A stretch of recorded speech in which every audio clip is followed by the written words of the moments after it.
Hear more about it in 2019. A positive market outlook still holds for 2019. Market analyst Ann Wasko is breaking down the issues behind the numbers. And I think, finally we've got some good things to talk about in terms of these trade deals. Producers are eyeing the Asian markets and Japan, even as trade with the Americans remains at the top. Wasko says strong beef demand and trade are the key carryovers from 2018. Many producers are concerned about moisture and the need for hay, especially to the south. And then there's the big unknown. We all know we're in an environment where, trade tiffs and tariffs and all these kinds of things can come into a marketplace really quickly, and even if it's indirectly in terms of this China-U.S.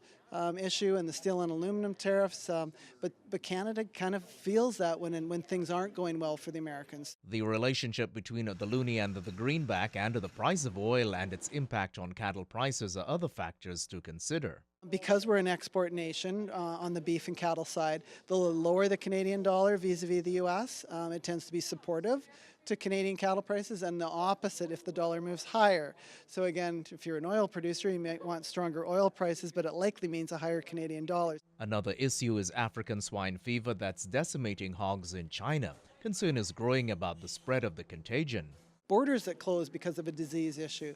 But in the case of African swine fever that's been discovered in China, that certainly has been devastating to sows, the sow herd, and some big losses occurring. Of course, more than half of the world's pigs reside in China, so this is a big deal from a global perspective. If there's a decrease in the supply of pork to North America, there could be upward movement for pork prices, which could push beef up. Turning to flooding in Queensland, Australia, losses are over $300 million with nearly 400,000 head of cattle destroyed. Still, Wasko reflects on the stable market prices of 2018 as well as positive demand and trade, with hopes the weather will pitch in to reduce volatility and maintain retail prices at the grocery.